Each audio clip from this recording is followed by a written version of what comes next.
Hi, I'm Michelle. And I'm Rachel. Today we are going to discuss issues about the Civil War. The Civil War was able to redefine freedom for the slaves and the states. Before the war, slaves didn't have any rights and were treated as property. This war gave them more rights and made them equal to white citizens.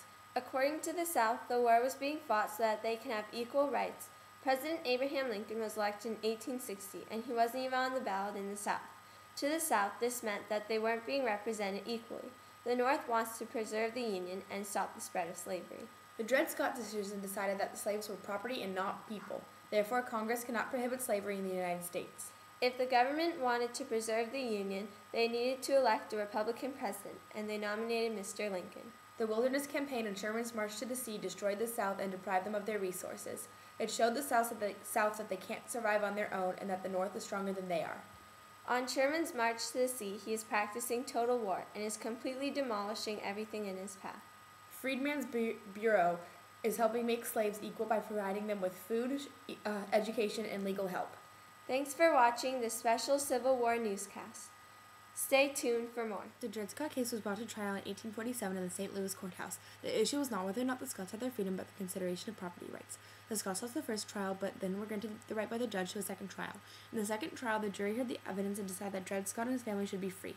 Slaves were valuable property, and Mrs. Emerson did not want to lose the Scots, so she appealed her case to the Missouri State Supreme Court, which in 1852 reversed the ruling made before. The court said that Missouri law allowed slavery and would uphold the rights of slave owners in the state. Dred Scott was not ready to give up his fight for freedom. With the help of a new team of lawyers, Dred Scott filed a suit to the St. Louis Federal Court in 1854 against John Sanford, Miss Emerson's brother and executor of the Emerson estate. This case was decided in favor of Sanford, but Dred Scott appealed to the U.S. Supreme Court. On March 6, 1857, 7 of the 9 Supreme Court justices agreed that Dred Scott should remain a slave. They also ruled that as a slave, Dred Scott was not a citizen of the United States and therefore had no right to bring the suit to the federal court of any matter.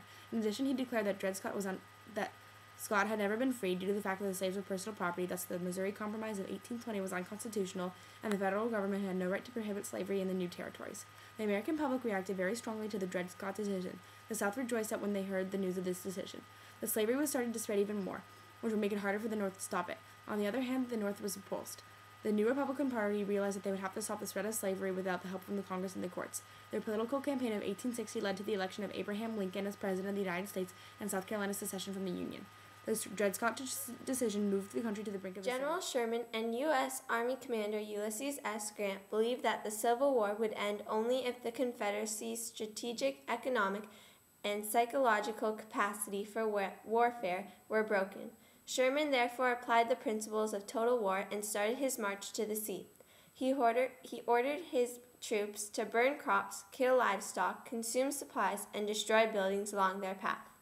The campaign was designed so that Sherman's army would reduce the need for supplies lines by living off the land after their 20 days of rations were consumed. Foragers would provide food seized from local farms for the army while they destroyed the railroads and the manufacturing and agricultural areas of the state. The 1st Alabama, a unit made of Southerners who remained loyal to the Union, joined Sherman. The two wings of the army attempted to confuse the enemy about their destinations. The Confederates could not tell where Sherman would march. The state legislators called for the Georgians to die free men rather than live as slaves, and fled the capital. Sherman's armies reached Savannah on December 10th, but found that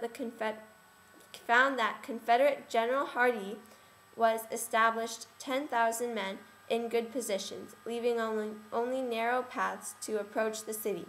Sherman was blocked from linking up the Navy as he had planned, so he dispatched cavalry to Fort McAllister in hopes of unblocking his route and obtaining supplies awaiting him on the Navy ships. Hardee decided not to surrender but to escape.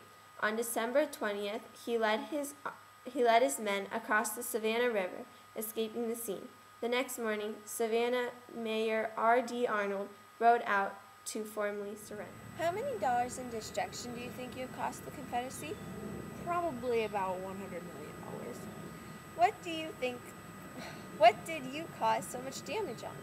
We destroyed about 300 miles of railroad, numerous bridges and telegraph lines. We also seized 5,000 horses, 4,000 mules, and maybe 13,000 cattle. Much of the food we ate was also taken from their farms. Oh. How do you think the South feels? Their land has been destroyed, and we left them with basically nothing, so they're probably very devastated. As a Union commander, how do you feel? This gives us a great advantage in this Civil War. We've demolished the Southerners' hopes of getting back into this war, so we feel pretty confident. All right. Well, that finishes up this. Back to you, Michelle. After the war, the slaves are free. What the now freed population doesn't expect are the frightening uncertainties that freedom comes with. Blacks found themselves dependent on the federal government. Many freedmen were hired out to Union plantation owners for low wages. In 1863, the War Department created the American Freedmen's Inquiry Commission to suggest methods for dealing with emancipated slaves. The commission's key conclusion was that they shouldn't help the ex-slaves become a permanent institution, but should encourage them to become self-reliant. On March 4, 1865, the Freedmen's Bureau was created. Congress created the Freedmen's Bureau with a lifespan of just 1 year to distribute food, clothing, and fuel to ex-slaves in the South. One of the first things the Bureau did was institute a judicial system that would be fair to both blacks and whites. Bureau agents also monitored state and local legal affairs and often intervened on behalf of blacks. The Bureau's goal was to return the ex-slaves to plantation labor and under the conditions that would allow them to work their way out of the labor class. The Bureau attempted to strengthen existing medical care faculties as well as expand services through clinics. It also expanded educational opportunities to emancipated African Americans. By 1869, about 3,000 new schools serving more than 150,000 new pupils had been established. The Bureau nonetheless made great strides in providing newly emancipated slaves with access to equal justice, fair labor prices, land, and education. The southern plantation owners did not agree with this movement because extra labor costs they would have to pay. The creation of the Freedmen's Bureau meant the North had done their job and done it well. It showed the South that they had complete control and weren't going to give it up. The Freedmen's Bureau was one of the final efforts of the Civil War that left a lasting impression. As you can see, the Civil War played a great role in redefining American freedom.